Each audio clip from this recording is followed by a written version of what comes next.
Sri Lanka's president has agreed to resign after protesters stormed the presidential palace in Colombo. Tens of thousands of demonstrators took to the streets as the country faces its worst economic crisis in decades.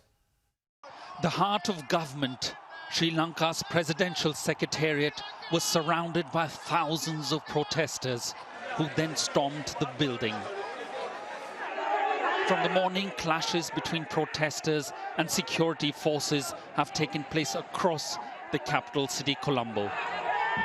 Undeterred by tear gas, police firing in the air and water cannons, protesters gathered to march on the president's house to force him out of office.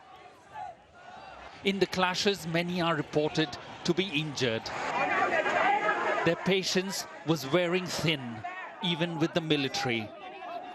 They broke down the multi-layer protective cordons and removed all barriers from their path for the final push.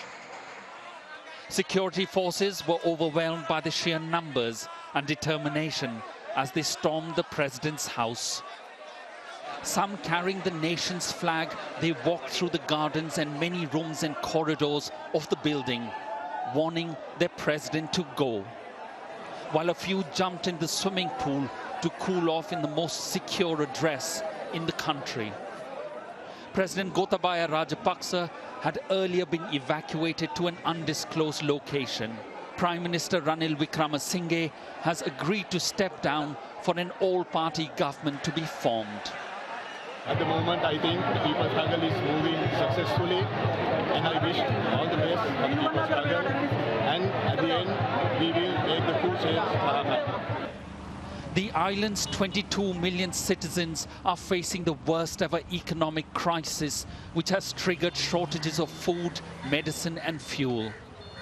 The deep-rooted economic problems have remained unaddressed for decades, and the Rajapaksa government's mismanaged economic policies has left the country virtually bankrupt. The government is now in talks for a $3 billion bailout with the International Monetary Fund. But for the moment, it's ordinary Sri Lankans who will have to bear the brunt of the worst man-made disaster the country is facing. Neville Lazarus, Sky News.